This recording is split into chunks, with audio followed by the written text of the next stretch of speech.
Bom, boa noite, meu nome é Antônio Pedro e meu grupo é composto por mim, Jorge Dantas, Samuel. Hoje viemos apresentar o trabalho de Fundamentos da Informática, cujo objetivo é realizar um código em Assembly que faça o cálculo fatorial de um número. Então, inicialmente, vou trazer, né, uma inicialização mostrando o contexto do Assembly, como é que ele surgiu e para quê. Então, foi em meados da década de 40 os primeiros passos, né? Ele apareceu para a gente como uma necessidade de uma ferramenta que pudesse facilitar a escrita de um código em linguagem de máquina, né? Porque ele apareceu para a gente também como um tradutor simbólico que pudesse converter mnemônicos, né? Mnemônicos é basicamente o conjunto de técnicas para você reter informações e técnicas de memorização. Então ele convertia mnemônicos legíveis por humanos em instruções binárias compreendidas pelos computadores. Essa linguagem de programação ela é de baixo nível e ela vai permitir para os programadores eles possam escrever os códigos e instruções de baixo nível próximos à da máquina, em vez de usar uma linguagem mais abstrata como C, Python ou Rust, por exemplo.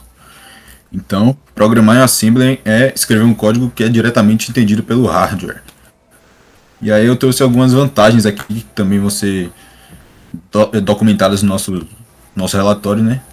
As vantagens do Assembly. O tamanho dos programas do Assembly são menores do que os padrões. O Assembly vai permitir a criação de alta complexidade, impossíveis ou difíceis de se realizar em linguagem de alto nível. Vai trazer o conhecimento em Assembly vai possibilitar a programação em outros tipos de linguagem. É um programa recomendável onde o tempo é um fator crítico, como, por exemplo, medições de tempo que exigem boa performance, e se torna fácil de compreensão com algum conhecimento de conceitos de hardware e seus dialetos, né? E aí agora vou trazer aqui Samuel, que ele vai explicar detalhadamente como é que foi realizado o nosso código para fazer o cálculo de um número fatorial. Antes de iniciar a comentar o código, só queria pontuar para qual a utilidade do EMIPS.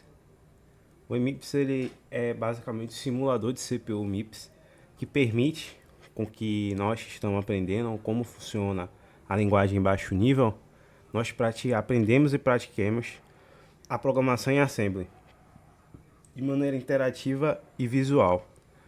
Ele se diferencia pela questão de fornecer ao aluno e a quem está aprendendo uma interface mais amigável e algumas ferramentas de depuração que facilita a compreensão de que está usando elas. Elas, no caso, o código em Assembly. E como é efetuada essa simulação do código em Assembly? Ele simula a execução de um programa em Assembly passo a passo, permitindo que o usuário visualize o estado dos registradores, da memória e das instruções à medida que elas são executadas, fornecendo também tanto ferramentas para depurar o código, identificar os erros e até mesmo entender como ele funciona na máquina. Então, essa plataforma, ou melhor, essa ferramenta que nós estamos utilizando. Vou prosseguir com o código.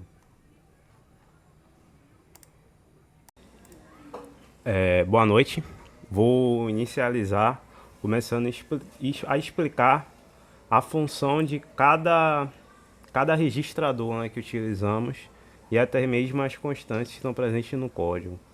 Inicialmente a gente tem a constante T0, ela vai ser responsável por setar o endereço e achar o valor da fatorial.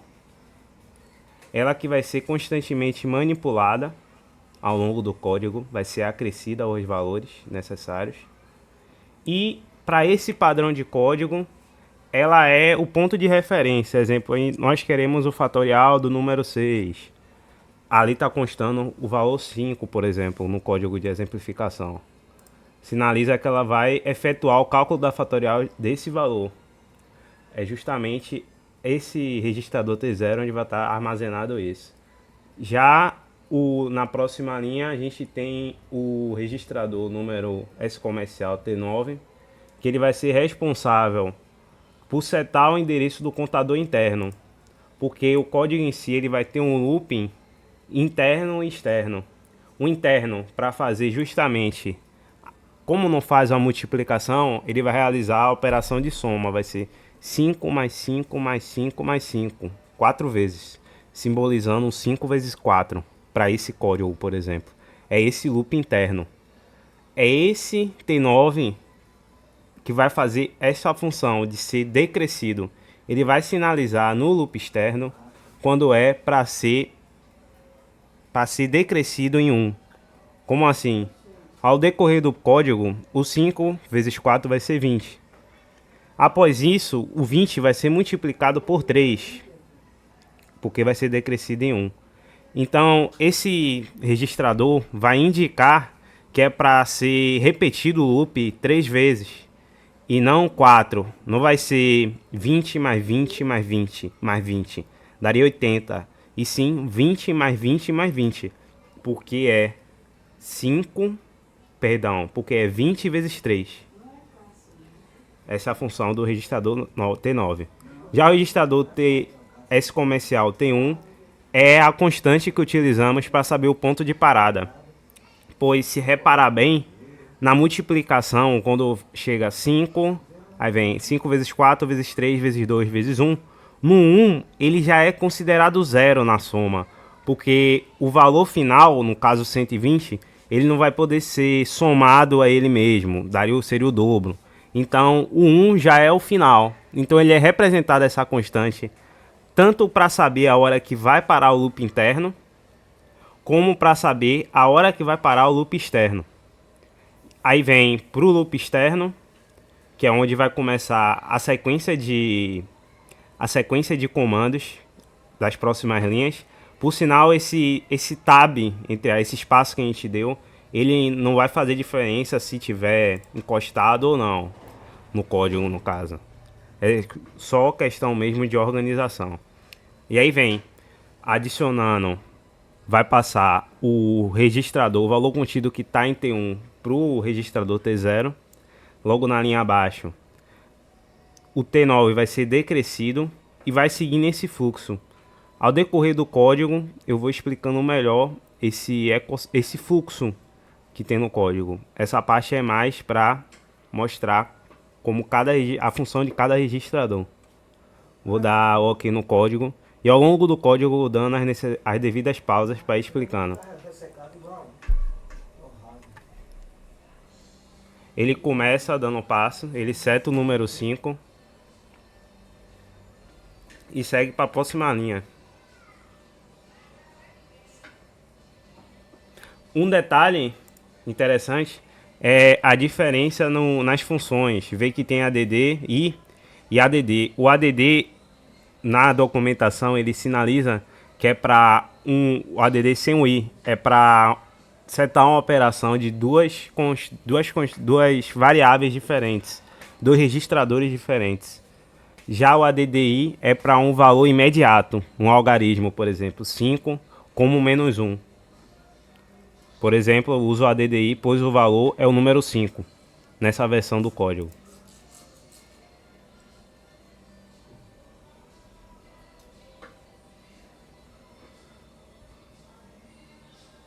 Aí ele passa, declara o número 1. Detalhe, porque fora dos loops a gente já está declarando esses números, porque quando a gente foi realizando os testes, a todo momento a gente tinha que limpar o endereçamento dos stacks. E com os números fora dos loopings, a gente já declarando essas constantes, essas variáveis fora dos loopings, facilita porque já vai setando com as devidas atribuições. Não tem que ficar limpando manualmente todas as vezes que fosse executar os testes. Declara o registrador 5 com o número 1. Aí justamente eu estou sinalizando a diferença do imediato para o não imediato. E aí entra o primeiro loop externo.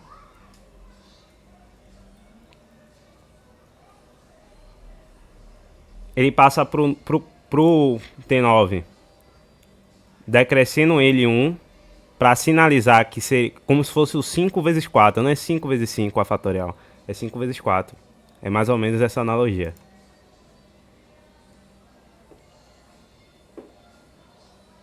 Segue. ele passa o registrador 9 para o registrador 4 e vem o back.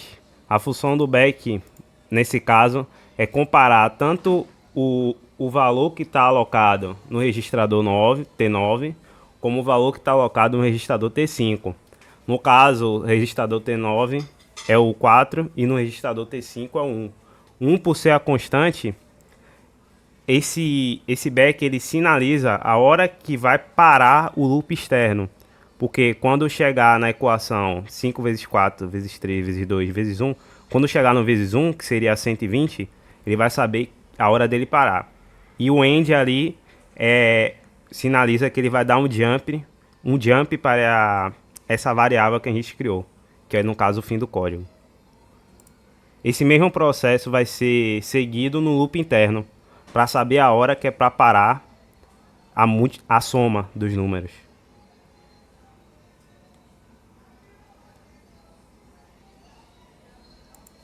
Aí vem como ele... O T8, que é o loop interno, é o contador do loop interno. Ele vai sendo manipulado, sendo decrescido.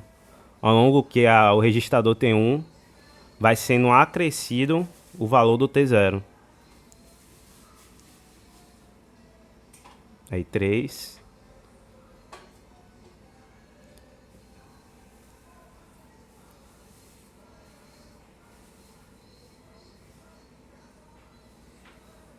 Dois.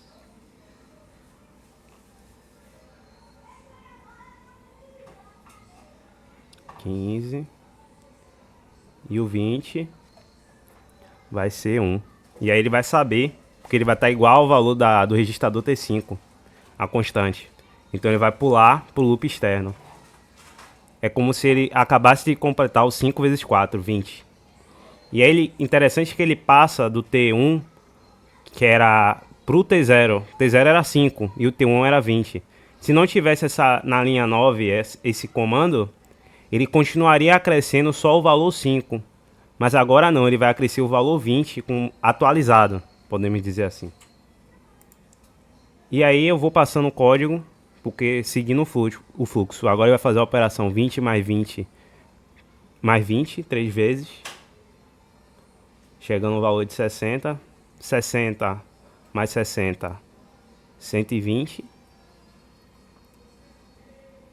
Sempre no loop interno, que chega o T8, chega em 1, ele dá o back, biquel, do mesmo valor no registrador T5.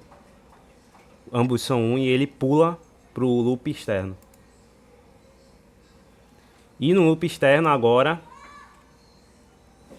o T9 vai chegar no valor 1, igual à constante presente no registrador 5.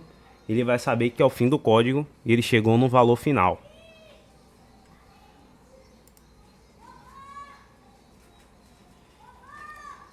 E o back que está presente no loop externo vai ser confirmado e ele vai dar o salto para o end.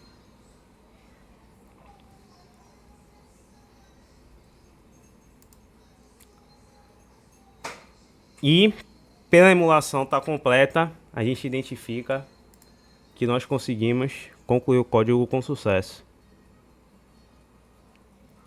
Essa é a versão 1, pode-se dizer a versão 1.0 do código, pois percebe-se que ela tem algumas limitações, como não ter a interação com o usuário, a interação de entrada, onde o usuário adiciona um número, um valor, e ele faz a manipulação desse valor que o usuário colocou, emitindo um valor de saída. É uma limitação, mas essa limitação conseguimos superar ela na versão 2, que eu logo vou apresentar logo após isso. Antes disso, eu vou comentar um pouco sobre os desafios do código. Principalmente o código foi mais naquele processo de testar e corrigindo os erros que íamos descobrindo ao longo dos testes. Pois, por exemplo, a que eu comentei da linha 9, o registrador ele continuava sendo acrescido, o valor não atualizava. Ao invés dele atualizar 20 mais 20, o processo 20 mais 20 mais 20 mais 20, 60. Ele não atualizava para 60, ele continuava crescendo em 5. Então a gente teve que adicionar aquela linha ali para ele parar esse erro, porque senão ele não vai conseguir chegar no valor final, que era 120. Foi um desafio. Outro desafio também foi a própria interação do modelo do site, que por não ter uma forma muito parecida com o compilador, sempre que dava um erro, a gente tinha que ver linha por linha onde estava ocorrendo o problema. Mas já ajudava bastante que ele sinalizava em vermelho a linha que estava gerando problema. Com relação à limitação que eu informei, isso consegue ser, podemos dizer, resolvida com esse código, que já é uma atualização.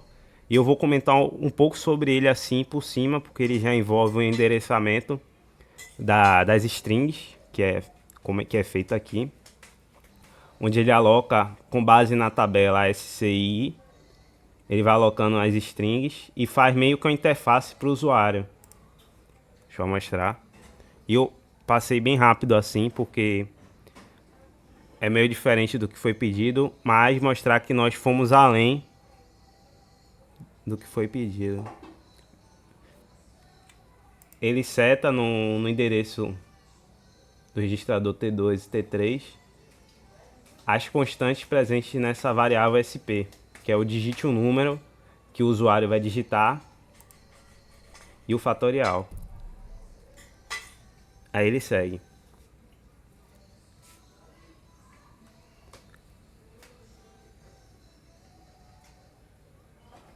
Você vê que ele vai alocando no stack baseado no endereço que eu citei ali em cima.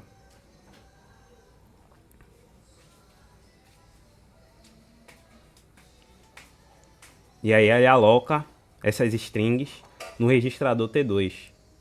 Eu coloquei em especial T2 e não T0 e T01, pois ele entraria em conflito com os registradores da lógica do fatorial.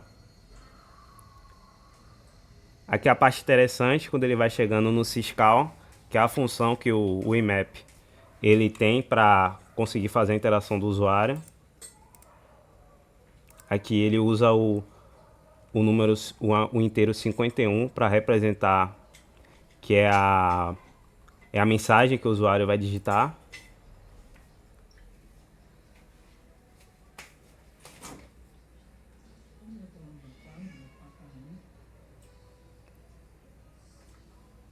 E aí ele pede, digite o número. Ok.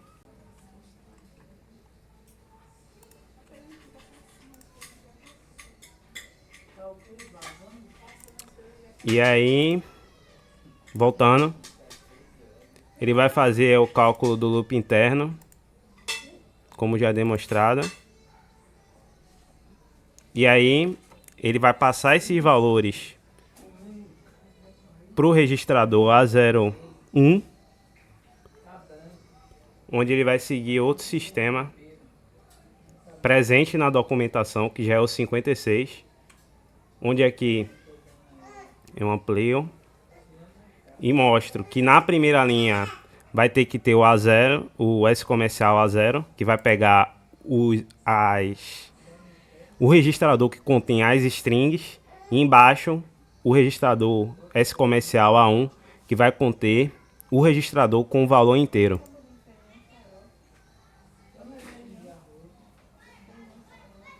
A primeira linha A0 com as strings alocadas e a segunda linha com o valor inteiro alocado.